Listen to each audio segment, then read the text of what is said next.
Muy buenas noches, soy Gerardo Viloria, quien le da la bienvenida a su programa En Voz Alta.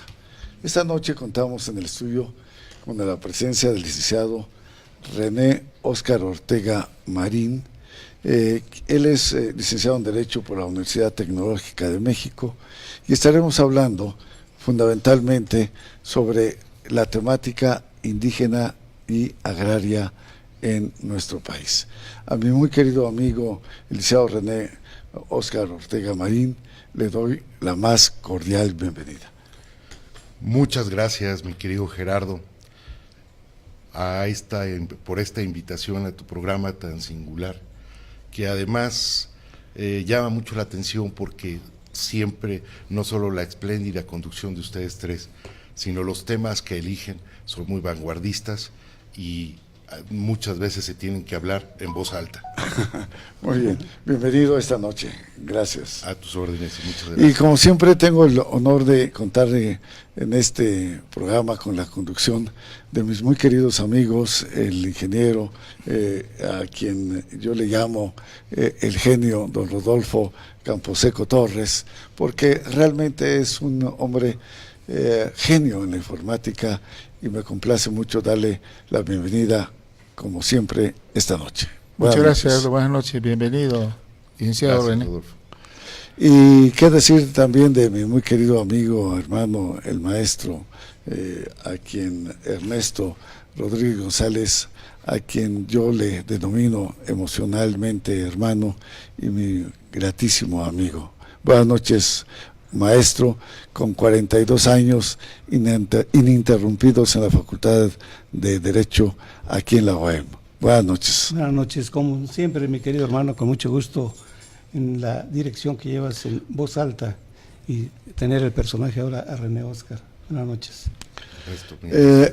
Y muchas gracias a ustedes, nuestro amable teleauditorio.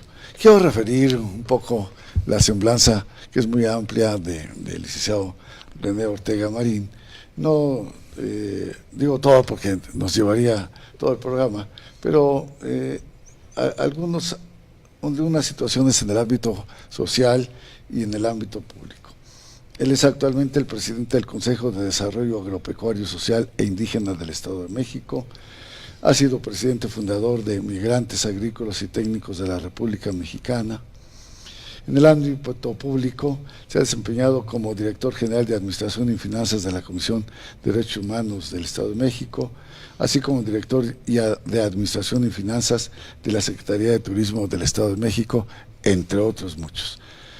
René, esta noche quisimos tocar el tema fundamentalmente de la presencia indigenista en nuestro país. Sabemos que México es una nación pluriétnica, es decir, ocupada por muchas etnias antes del arribo inclusive de los españoles. Somos, por lo tanto, una nación plurilingüística, es decir, gracias a estas etnias, que fueron más de 500, tenemos una riqueza lingüística impresionante.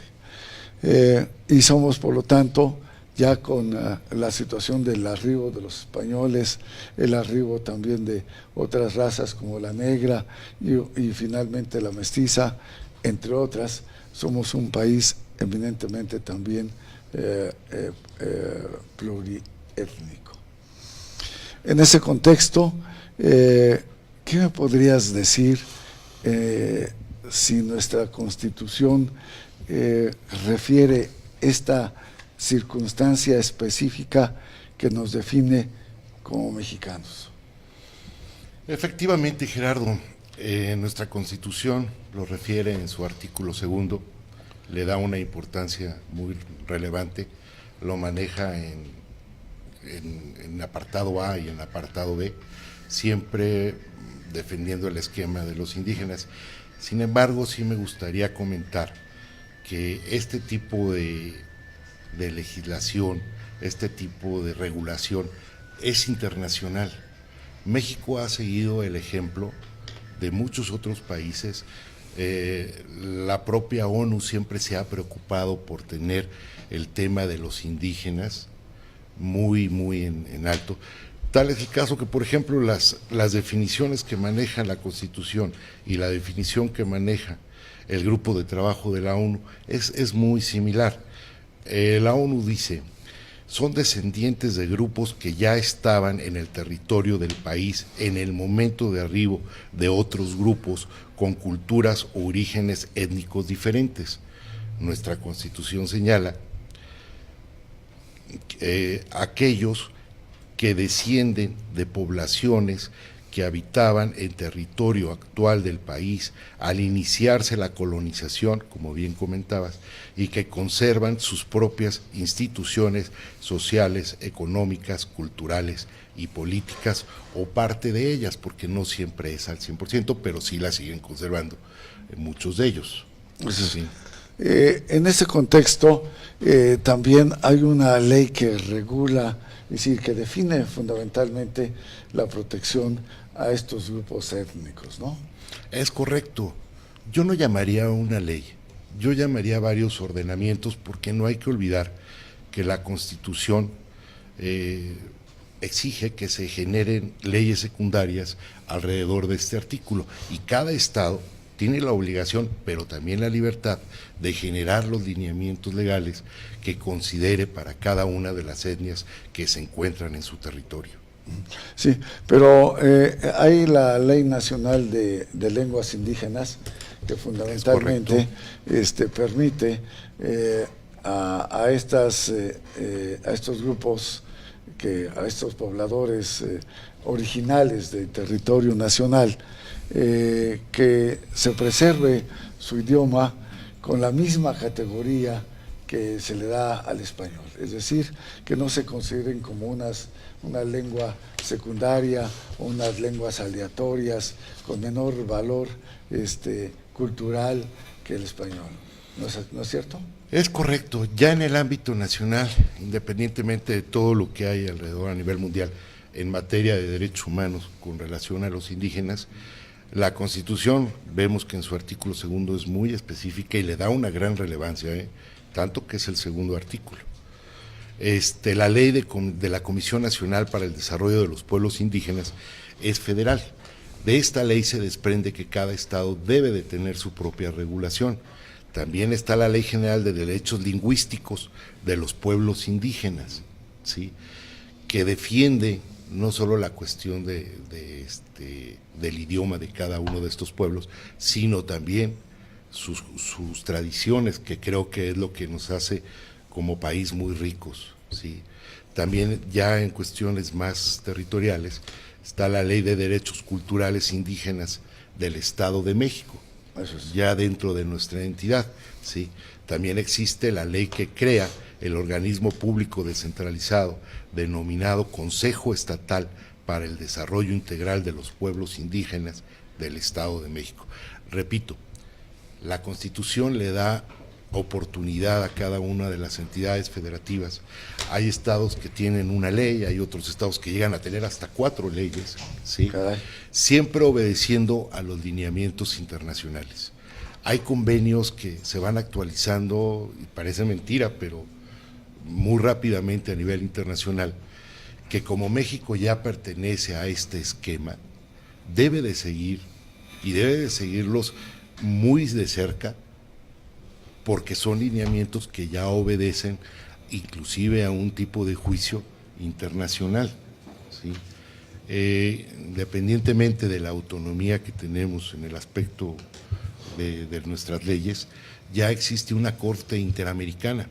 Entonces es necesario ser muy respetuosos con los lineamientos internacionales de derechos humanos y los convenios que se van realizando en materia y alrededor de los indígenas, y no solo de la República Mexicana, sino de todo el mundo. Eso es. Sí. Antes de cederle la palabra a mis muy queridos amigos, quiero preguntarte, en este momento, como yo lo refería, somos un país o una nación plurilingüística. ¿Cuántas lenguas como tal, como idiomas, independientemente de sus variantes, son las que se tienen registradas, mi queridísimo René? Mira, Gerardo, Yo no me atrevería a darte un número exacto, lo que sí te puedo garantizar que son más de 70 lenguas indígenas las que se hablan en territorio nacional. ¿Y cuántos hablantes de esas lenguas indígenas originales? Atendiendo a datos del INEGI, son 7.382.785 hablantes de lenguas indígenas. Esto es independientemente de quienes son indígenas, pero que no son hablantes. Es correcto. No, o sea, hay indígenas que pues, por razones de migración o otro tipo ya no hablan eso, pero sí siguen siendo indígenas. Claro, sin duda. Atendiendo a ese número, serían 16.187.608 en la República Mexicana. Aprox, o sea. Eso es muy bien. Me quiero, Rodolfo. Gracias. René, ¿cuántas comunidades indígenas existen en el Estado de México? Y geográficamente, ¿cómo están posicionadas, vamos a llamar? ¿O dónde están ubicadas? Originalmente existen 5, ¿sí? Mazahuas, otomís, náhuatl, tlahuicas y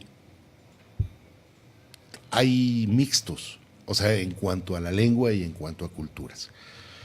Si bien es cierto, el Estado de México, por su situación geográfica, alberga, por ejemplo, en el sur del estado, pues los tlahuicas, pero no, también tenemos presencia de otro tipo por las migraciones que se van dando. En el centro del estado podríamos decir que hay mucho más agua, ¿sí? O cuando menos cerca de la capital del estado. Otomís, pues un poquito hacia el oriente, ¿sí? Náhuatl, pues hay presencia de náhuatl, inclusive hasta por el lado de la Marquesa. O sea, yo creo que sería muy limitante hablar de que están ubicados en una sola parte, porque la misma migración por cuestiones ambientales, por cuestiones de tierras, los han movido un poquito, pero sí hay una presencia muy importante, cuando menos de 5 grupos, que son los mazahuas, los otomís, los náhuatl, los tlahuicas, y por ahí creo que… Matlatzinca. Y matlacinclas, ¿verdad?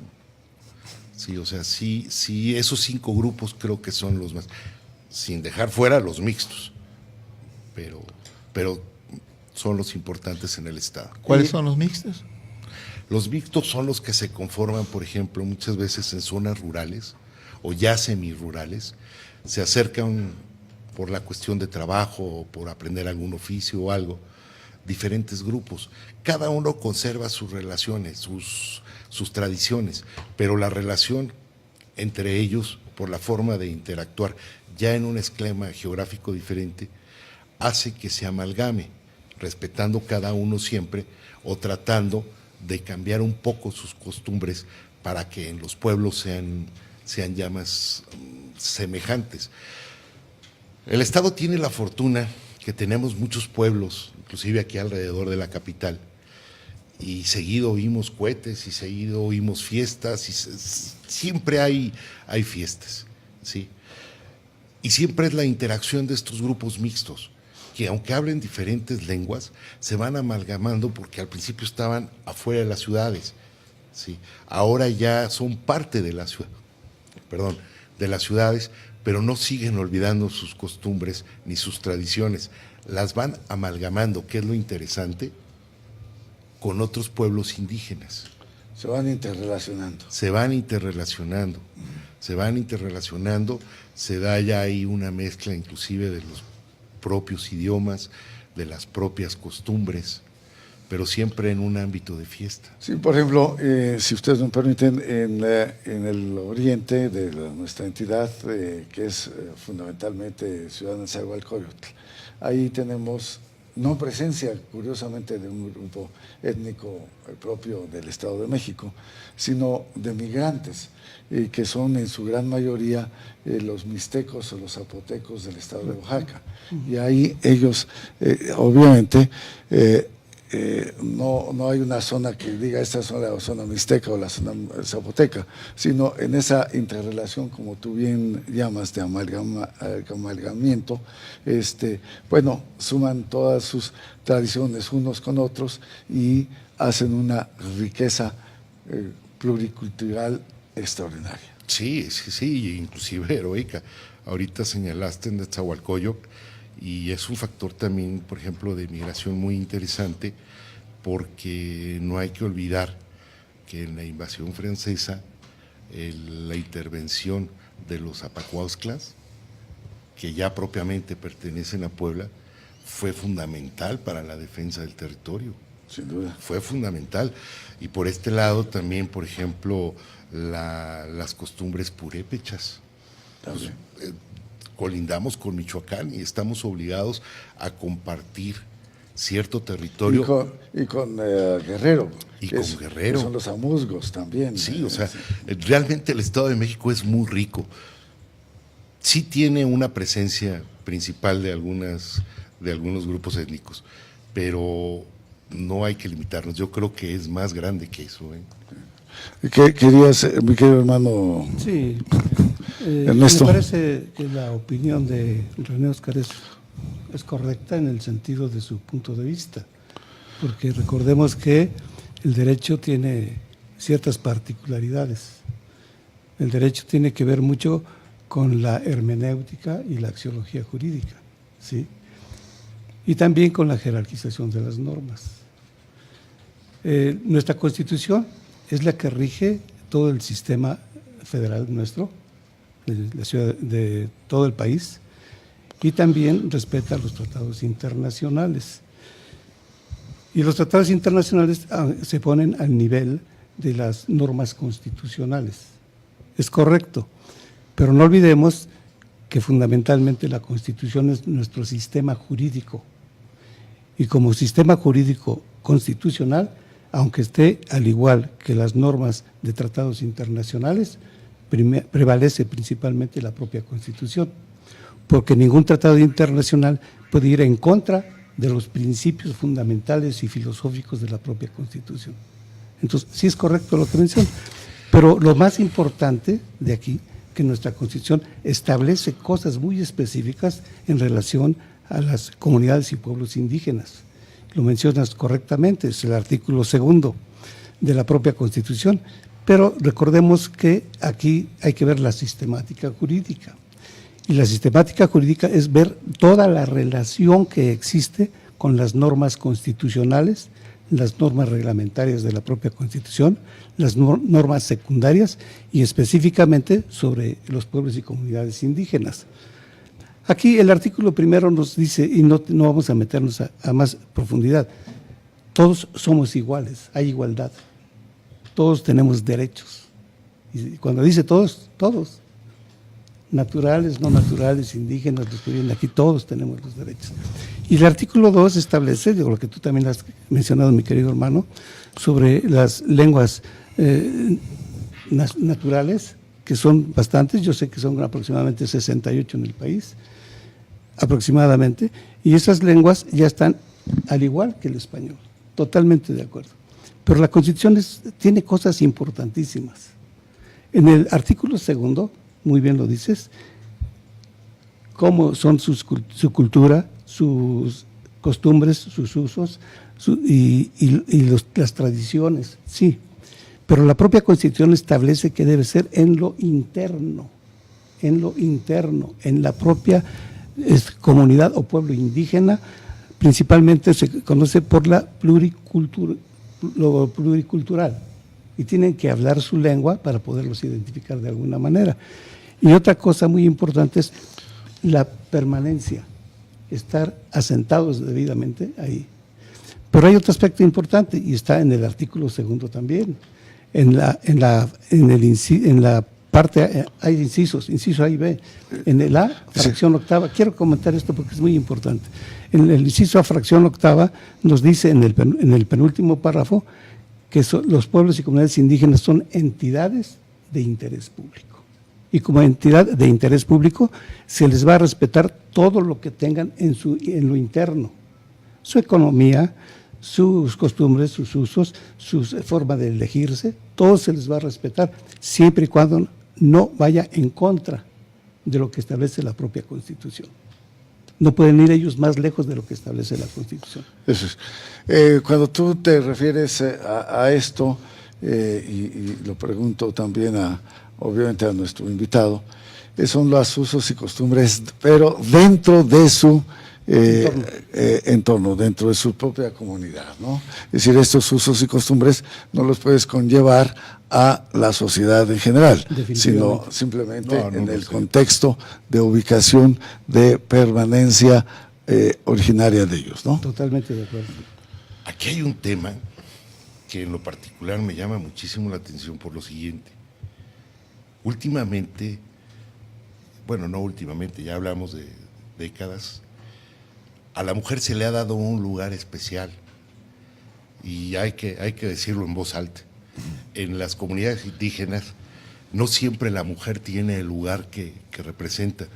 Lo que dicen esto es muy cierto. O sea, la Constitución también trata de amalgamar al uso y costumbres de las comunidades, como es darle ese derecho y esa igualdad a la mujer, que hay que aceptarlo. En muchas comunidades sigue siendo relegada, ¿sí?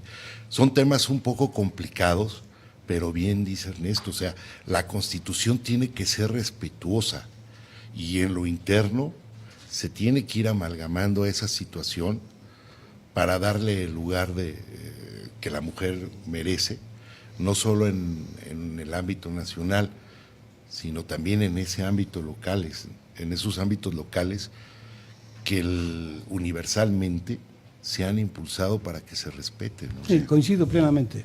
Y coincido en el sentido de que si la Constitución habla de igualdad y el hombre y la mujer son iguales y tiene todos sus derechos, entonces en las comunidades y pueblos indígenas no pueden menospreciarla ni tratarla mal. Y entonces ahí surge la pregunta, ¿qué garantía tiene más? ¿Lo que establece la Constitución o sus usos y costumbres? No, lo que establece la Constitución e inclusive las leyes secundarias, por ejemplo, todos los códigos, inclusive el Código Civil y el Código de Procedimiento Civil, hacen referencia a los indígenas, el Código Penal, claro. El Código de Procedimientos Penales. O sea, en los mismos estados, en el caso del Estado de México, la Constitución fue un esfuerzo que se hizo con la legislatura, la Comisión de Derechos Humanos y el gobierno para que se hiciera la traducción, cuando menos en 5 lenguas. ¿Querías decir algo? Sí, en relación a los usos y costumbres y a la parte productiva de la mujer. Hay una frase que yo escuché hace algunos años, estaba muy joven, que decía, ¿para qué trabaja la teca? Para que el teco gaste. Ella llevaba el control. La teca se llama a la justicia. Sí. Es que ha habido comunidades que la relevante es la mujer, pero aquí ya estamos hablando de una igualdad. Por ejemplo, a mí me llamó un caso muy particular en Perú. ¿Sí? En Perú hay mujeres que ya entran a trabajar a las minas. Ya la mujer ya dejó de estar nada más en su casa y van a trabajar a las minas. O sea, ya son mineras, que es una actividad pues un tanto cuanto hasta peligrosa, ¿no? Ya la mujer indígena empieza a tomar ese papel y no digo que nunca lo haya tenido. Hay programas aquí en México que sinceramente las que sacan adelante a las familias son las mujeres, desarrollando diferentes productos caseros, puede ser desde un excelente mole hasta una mermelada, no sé, pero se ha visto que la mujer indígena tiene una capacidad de microempresario y envidiable desde el aspecto artesanal. No quiere decir que el hombre no la tenga tampoco, ¿no? Pero sí, la mujer, creo que en este aspecto se debe de considerar. La mujer indígena en México ya resurgió nuevamente, ¿sí? Ya está posesionándose en un lugar, si todavía desafortunadamente no parecido al del hombre, ya muy similar. Quiero decir 2 cosas en un ejemplo. Recordemos cómo a una presidenta municipal que fue electa, los usos y costumbres del pueblo no se lo permitieron. Así es. Y segundo, para no ir muy lejos, aquí nada más en La Marquesa, en la Marquesa. Me tocó un caso personal de conocimiento. Muere el esposo en un accidente. Como sabemos, tienen los habitantes de la Marquesa pues la oportunidad de tener caballos para dar paseos a los visitantes, o sus propias motos para ofrecerlas también a quienes llegan a visitantes. Al morir esta persona, el dueño como varón de esto, no le permitieron la comunidad absolutamente a la mujer llevar ni la dirección de sus propios caballos, de sus motos, ni siquiera de dar la alimentación brindada para los visitantes, porque ella no era la cabeza de la familia como varón. Aquí, a menos de 20 kilómetros. Así es. Por eso la pregunta fue, ¿qué es lo que prevalece o debe estar más? ¿La Constitución o la No, lo que debe prevalecer, lo que prevalece. Lo que prevalece, te estoy diciendo, este ejemplo. Y te dije también el de Oaxaca y te di el de Chiapas, en donde no le han permitido a una mujer asumir su cargo de representación popular. Y aquí, a menos de 20 kilómetros, tenemos este ejemplo, ¿no? Y aquí es donde el Estado debe intervenir. Así es. Para darle su lugar a la mujer. Así es. Por eso es que se han generado instituciones, y creo que en el Estado de México han sido muy efectivas, donde de alguna manera hacen que se respete la Constitución, las leyes secundarias, que sus usos y costumbres continúen, pero nunca contravengan. Fíjate que en este caso que les estoy refiriendo, efectivamente la señora, a través de otras señoras le indicaron que se viniera a quejar, en fin, presenta su queja, en fin, etcétera, pero finalmente la comunidad de varones fue tan fuerte la presión que ella tuvo que emigrar, es decir, no pudo estar, a pesar de que el derecho le concedía la oportunidad de otorgarle la razón. Es decir, los hombres la presionaron tanto que ella tuvo que emigrar con sus hijos y abandonar todo.